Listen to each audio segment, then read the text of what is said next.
Welcome to Tales from the Squeaky Chair. It's springtime now, and whenever it's springtime, it reminds me of the Easter trips we used to make down to West Virginia to visit my in-laws, Pete and Audrey. Pete's a good old boy. He's friends with everybody and just loves to share a beer and a laugh.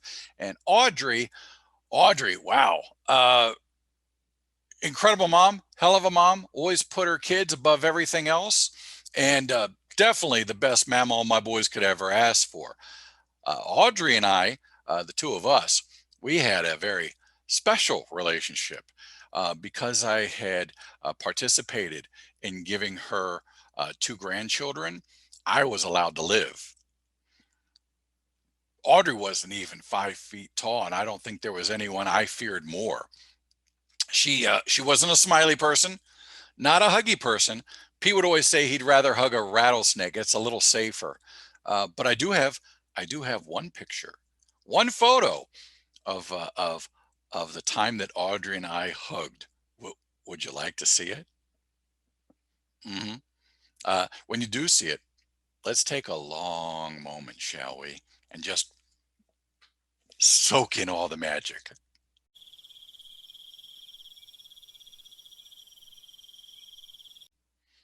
Yeah, yeah. She never even said my name, not once. I had a full title. So she'd be talking to a group of people. Oh, everybody was there. It was Pete and the boys and Charles and Paula and that damn Greg Hall. You know, hey, everybody want to go get ice cream? Why don't you ask that damn Greg Hall if he wants to come? Audrey was the toughest person I have ever known. Here quick example.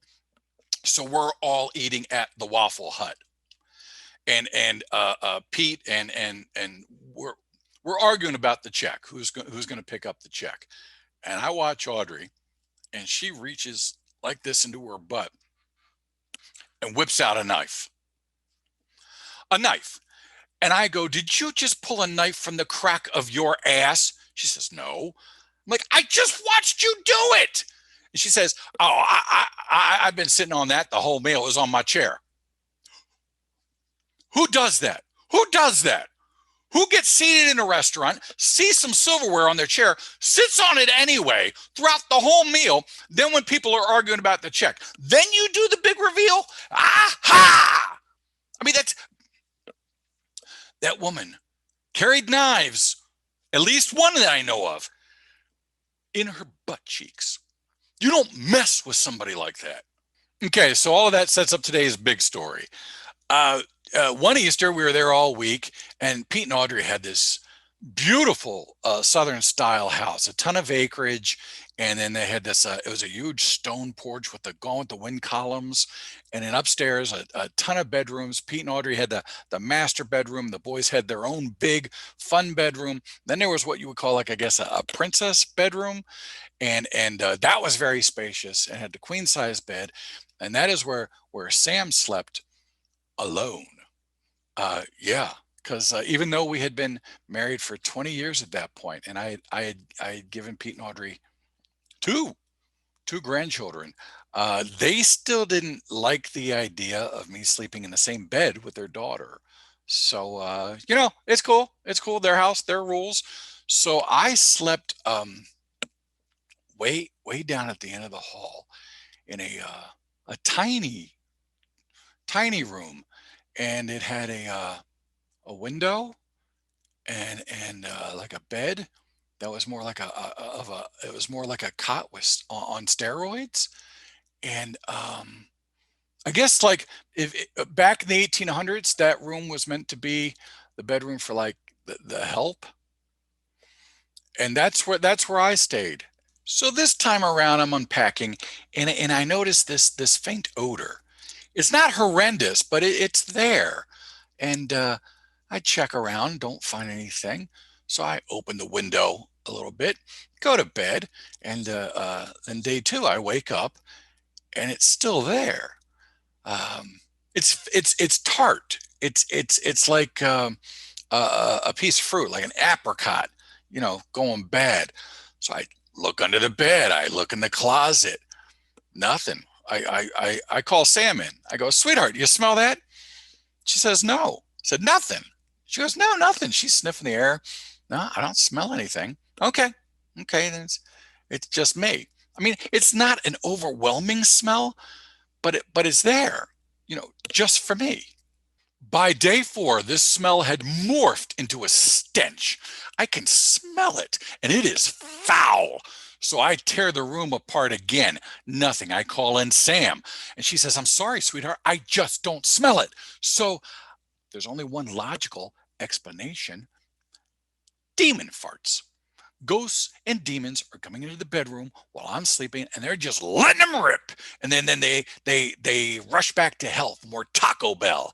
And then I'm standing, and it's like I can still smell the rotted fruit, but now there's some brimstone to it. Always a giveaway.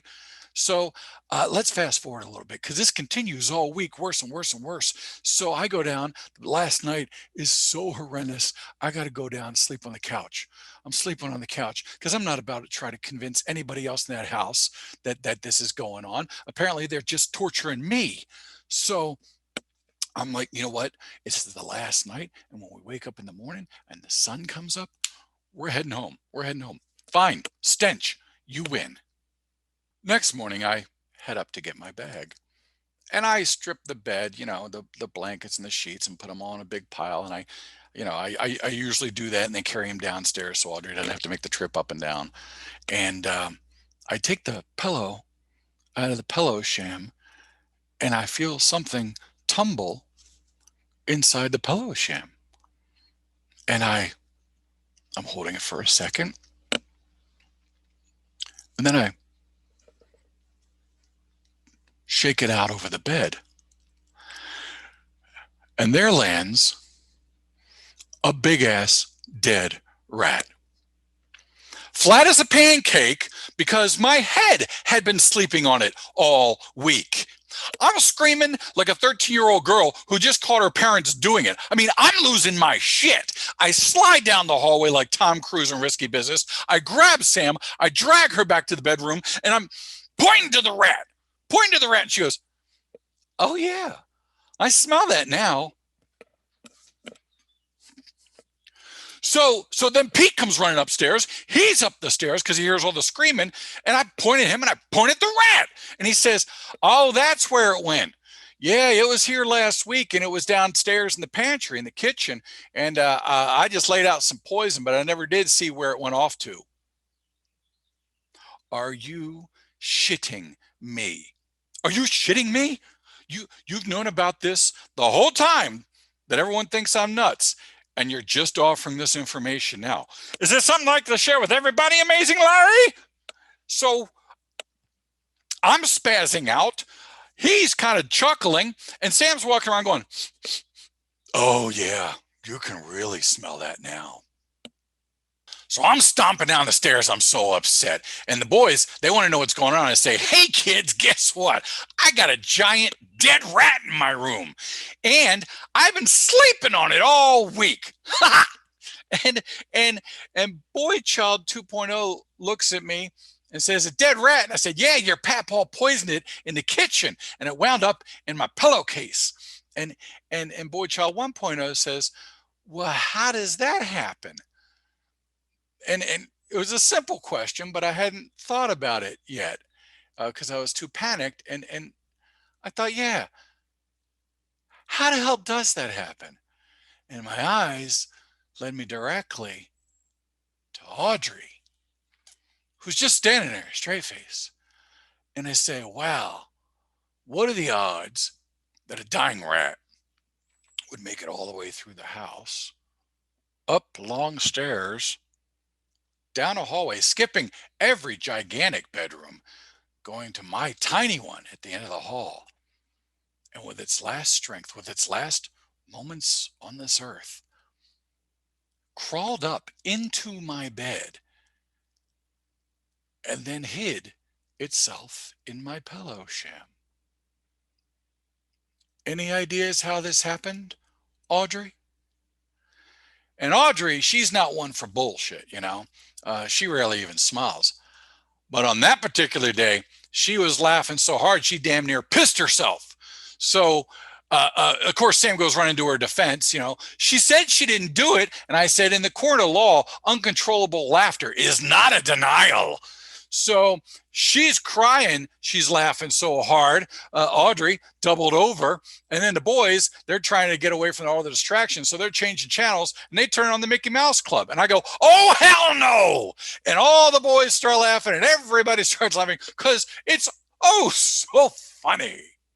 Southern goodbyes take forever. You start hugging at breakfast, then there's 20 minutes in the foyer, and then there's another hour out on the porch. And that's when I'm usually packing up the car, and Pete and Audrey are trying to convince Sam and the boys to stay. Why don't you just call into work and just ask for a couple more days? And boys, you're allowed to stay all summer if you want. You take care now, Greg. But seriously, consider staying. And then eventually Audrey wanders off by herself to the edge of the porch and stares out at the woods. And Sam says it's so we don't see her crying. I like to think it's because she's silently communicating with her real people, the wood elves. But on that day, there was no tears, just laughter, laughter, laughter. And I made sure the car was all packed up so we could get the hell out. And then Audrey comes up to me grinning and says, "Don't forget your jacket." Oh, no, no, no, no, no, no, no, no, no, no, no. You go ahead and keep it because in those pockets are some dead gerbils and a bird. And I would rather freeze to death than take that jacket from you. Thank you very much. And everybody just keeps laughing and laughing and laughing. And I couldn't dislike them more. Sam still claims that Audrey would have never put the rat in a pillow sham because she hates rats. And I raise this point to counter. Audrey is not one to tell jokes. She doesn't spin stories. Hell, most days you can't get a hello out of her. But if I go back to West Virginia right now and I run into some second cousin removed, he will look at me and go, "Rat boy." If I go into the local grocery store down there and walk up to the counter, the clerk will go, "Will that be all today, Rat Boy? Hey, everybody, this is Rat Boy, the one that Audrey told us about." Yeah, and then I'm running out to my cars. They're all snapping Polaroids. So, but each and every person that's been told the story still has that one unanswered question. How does a dying rat make it through a gigantic house, up a staircase, down a hallway, and then crawls up into a bed, into a pillow sham to die? Things make you go, Audrey? This has been Tales from the Squeaky Chair, and I am that damn Greg Hall.